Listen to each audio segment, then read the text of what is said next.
Hey guys, Ellie here. Today, I have some really exciting news for y'all. Guess who finally had babies? That's right, old Mama finally had her babies after what felt like an eternal wait. Man, we were waiting a long time, but better late than never, you know what I mean? So we're happy that she finally popped and had two beautiful baby boys, twins, just like Carrie did. But there is one thing that I gotta warn you about before I show you footage of the babies. It's not the easiest news to give, but I got to just come out and say it, I guess. It's very similar to Carrie's situation, actually, that there's one really healthy and thriving baby, but there's another baby that is not healthy and not thriving and is very sick. And I just got to warn you guys that this baby situation is kind of gut-wrenching to look at, and it's kind of heartbreaking, just like Honeydew was. And so for me and Meg, it's kind of like, what are the odds of this? Meg was telling me the other day, like at her mom's house, they obviously have 28 goats. So there's been multiple times that multiple mamas gave birth around the same time. And they had 9 babies, like all within a few days old at one time, because 3 mamas popped within like the same week or whatever. And even during then, they didn't have, like, at most there was one that was sick, but I think all of them were fine actually. And so long story short, Meg, with all of her 28 goats, she's never had these kind of problems that we've had with these back-to-back pregnancies. So like, what are the odds of this, that in back-to-back sets of twins, we have one with serious problems? Because this second baby that I'm talking about, that old Mama just had, his problems are as bad, if not worse, than Honeydew's. And I don't know, just really bad luck with baby goats lately. I don't know if it's because, like, they're Boer goats, and we usually handle pygmy goats. I don't know if Boer goats don't do as good in pregnancy as pygmy goats do. I don't know if maybe like the transition from Pawpaw's house to our house, different kinds of grass, different things may have affected their pregnancy in a harsh way. I don't know if just terrible coincidence, if there's another factor that I don't know about, but whatever the deal is, it's really difficult, and it's taken a toll on us having so many sick baby goats. And it's not like we've done anything wrong, they've just been born that way. Even like, I'm guessing something to do with Boer goat, because this is the first time we've really had Boer pregnancies, because Pawpaw usually has Boer goats. And my dad, Jamie, and I, and Megan's family have always had like pygmy goats and different things like that. So I don't know what the deal is, but we're controlling everything we can control. We're saying our prayers, putting our best foot forward, and just hoping for the best. But yeah, guys, without further ado, enjoy these beautiful baby boys. Oh yeah, really quick before I start the video, please excuse all the uses of the pronoun she that I use in this video. I thought it was a girl at the time, so I kept saying she, just based on habit. But they're both boys. Don't get confused thinking they're girls. They're both boys. It's just, I don't know why. He just gave off girl energy for some reason. So ignore the she's. Pretend that they're he's. Guys, I'm not sure how I'm supposed to feel about this. We got a new baby right here that was just... Oh, look how big he is, though. Guys, is it just me? First of all, I feel bad. Walter's like trampling him. Walter, he's not as old as you yet. He was just born like probably 5 or 6 hours ago, buddy. Probably a little more than that based on how he looks. Walter's sitting here. Walter, you can't. So as y'all have seen, it's all fun and games with the other baby. Walter and him or her are having a blast doing whatever strange things they're doing. But it isn't so pleasant on this side. We got a second baby right here that she's been in that same exact position for hours and she can't get up. I've tried to help her. Like, my dad will try to help her up right now, but he'll quickly see that she is just incapable of... It's like the back leg, like especially that back left leg especially, like goes limp and you can't put any weight on it. Yeah, there is definitely something wrong with this leg. It's like she's not able to put any weight on this back left leg. I don't know exactly. What I like to do is fill them both together. One leg, there's all kinds of movement, and this third leg, there's just no movement whatsoever. Does that hurt? Does that hurt you when I touch it? Yeah, look at how it just goes like jelly. It just falls. Really it collapses under. Just a jelly leg. Okay, so the thing is, though, goats can live three-legged, but what we need to do is see if we can get her to nurse. Yeah, that would be the problem, is that if the leg causes her to not be able to get milk. Yeah, so she can still live on 3 legs. We saw Journey do it just fine. Dustin is a 3-legged dog even. But what we have to do is make sure that this baby goat eats. Leave it to, well, leave it, Megan. Watch out for Ringo. He's a nut. Okay, let's milk her. Just letting you know, she's real close to my nose square. To your what? My nose square. All right, oh, this is good right here. So we're trying to get every ounce of milk that we possibly can, guys. Well, we gotta save some for the other baby. All right? Well, yeah, without taking all of it away from the other. Oh, no. We gotta save some for the other baby, but... I dare you to lick that. I'm okay, I'll pass. What if she's sick? No. I will. No.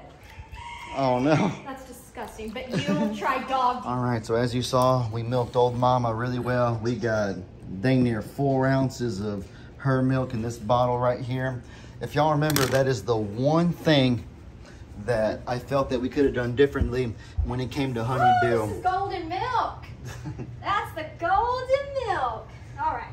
It's the one thing that I felt we could have done differently when it came to honeydew. Not that it necessarily would have made a world of difference, but it could have. You never know, because Mama's milk in the first 12 hours after giving birth, she has what's called like passive transfer that it's important for the babies to get. And so there's another thing called colostrum that Megan's mom gave us in a bag that we got honey. Do you want me to explain it? I can explain it well. Okay. You don't have to. Okay, so the thing is, colostrum comes naturally from mom, okay? The first 72 hours after birth, mom produces the golden milk, which is colostrum.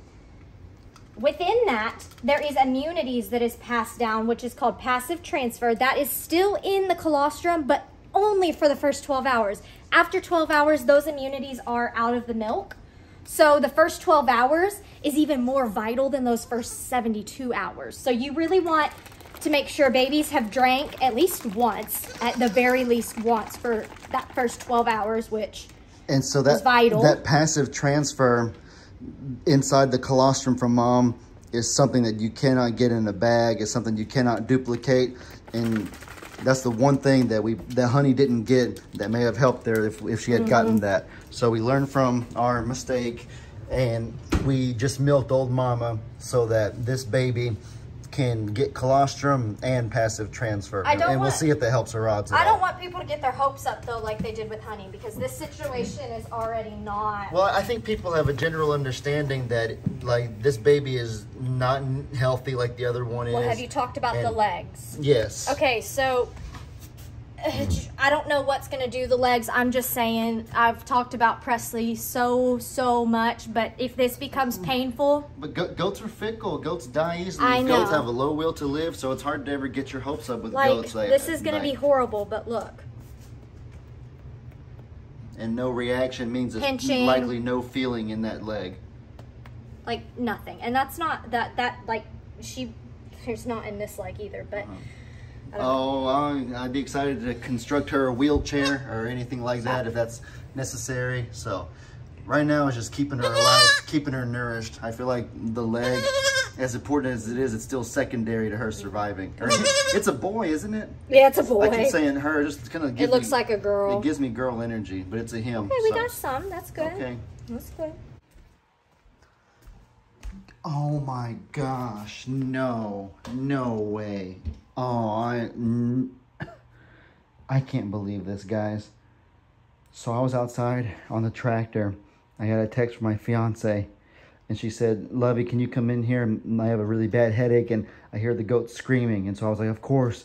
So I came in here, and what do I find?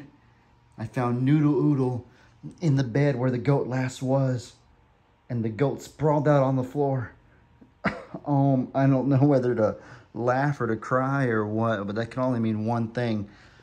This little weasel right here That little jerk, Noodle Oodle, somehow got that big old humongous boer goat and moved it off of the cat bed so that he could have it for himself. And somehow that little goat with its paralyzed back 2 legs somehow got off of the bed and got over there. I don't know how that possibly happened.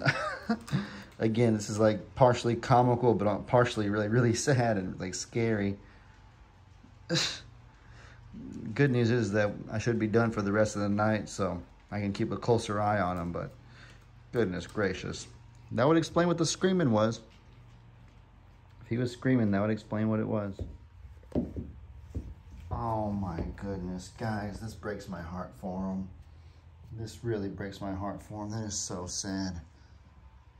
We have a vet appointment in the morning. Fortunately,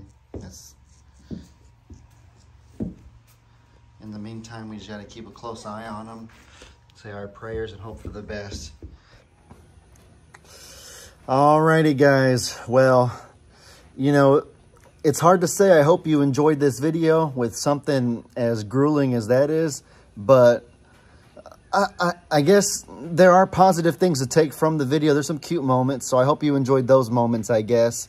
I have a little bit of positive news. I was able to get the baby to drink a little bit of milk. Not as much as I would have wanted, but enough to keep him nourished and to keep him at least on pace. Keep him alive for now. I kind of had the general feeling that whatever's wrong with his legs, like, we can work around that, because we've had a disabled goat before in Journey that thrived and lived a very flourishing life despite not having very good working legs. So I know that an animal can thrive even if its legs aren't perfect. But if it isn't drinking, if it isn't getting nourished, if it doesn't have a healthy immune system, then it doesn't have a very good chance of living a good life. So right now, trying to get him to latch on and to drink is our utmost priority, because we've only been able to get him to drink through the syringe, and a syringe doesn't hold a whole lot of fluid, so you got to do the syringe, like, little injection many times, and he starts getting fatigued after doing it a little bit. So we appreciate all the prayers, the love and support, and we just gonna go from here. Vet appointment in the morning, so we'll see what they say. We'll see what we can do. But y'all be sure to let me know in the comments what kind of stuff you guys want to see. I hope you all have an incredibly blessed day. And as I always say, your boy Ellie out.